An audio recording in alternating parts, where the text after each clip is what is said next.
पैसा किती कमवावा आणि धन कमवून तरी आपण काय करणार?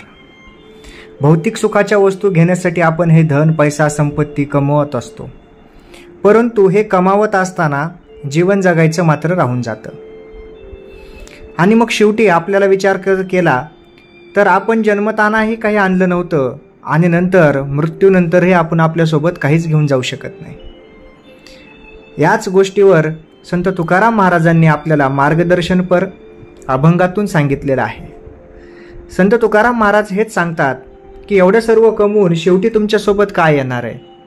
मग एवढा खटाटोप तुम्ही करता आहात, पण शेवटी खऱ्या गोष्टी कशामध्ये आहे आणि खरं श्रम कशातून निघतं याची जाणीव आपल्याला झाली पाहिजे. संत तुकाराम महाराज म्हणतात, धन मिळवूनी कोटी, सवे नयरे लंगोटी, पाने खाशील उदंड, अंती जाशी सुकल्या तोंड, पलंग न्या हाल्या सुपती, शेवटी गोवऱ्या सांगाती, तुका म्हणे राम एक विसरता श्रम. सुंदर आणि मार्मिक शब्दांमधून आणि दररोज घडणाऱ्या आपल्या घटनांमधून किंवा जीवनचर्येमधून उदाहरण समर्पक अशी देऊन संत तुकाराम महाराजांनी आयुष्याच्या शेवटी काय खरं असतं हेच सांगितलंय. धन मिळवूनी कोटी, सवे नयरे लंगोटी, म्हणजे आपण आयुष्यभर धन कमवत राहतो. कोट्यावधीमध्ये जरी आपण रुपये, पैसा, संपत्ती, सोनं नाणं जरी खरेदी केलं किंवा साठवून ठेवलं तरी देखील शेवटी आपल्यासोबत अंगावरची लंगोटी सुद्धा येत नाही, म्हणजे एक कपडा सुद्धा आपल्यासोबत जात नाही. मग एवढी संपत्ती काय आणि कशासाठी?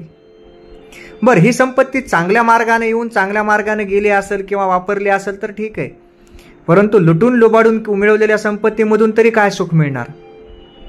पाने खाशील उदंड, अंती जासी सुकल्या तोंड.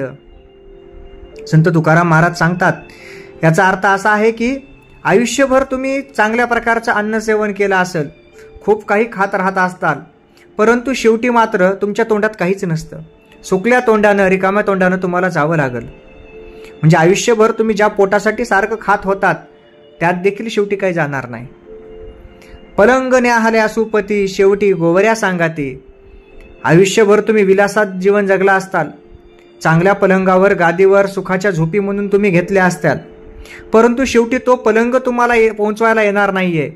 तर शेवटी तुमचा जो बिछाना असेल तो म्हणजे काय, तर गोवऱ्याच आहेत. गोवऱ्यांवरतीच अंत्यसंस्कार करावे लागतील. शेवटच्या चरणामध्ये संत तुकाराम महाराज खरं जीवनाचं गुपित काय आहे हे सांगतात. तुका म्हणे राम एक विसरता श्रम.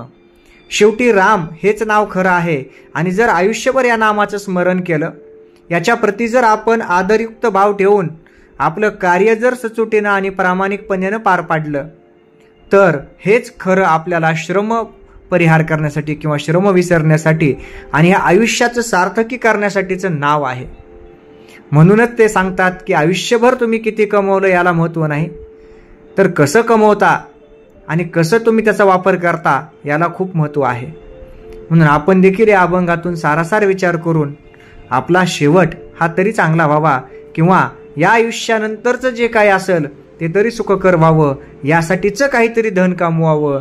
ते धन म्हणजे काय, ते नाण्याचं स्वरूप काय किंवा चलनाचं स्वरूप काय, तर पुण्य. तर पुण्य हे चलन कमवून आपण याच्या पुढचं आयुष्य किंवा मृत्यूनंतरचं आयुष्य देखील चांगलं घालू शकतो. जय जय रामकृष्ण हरी.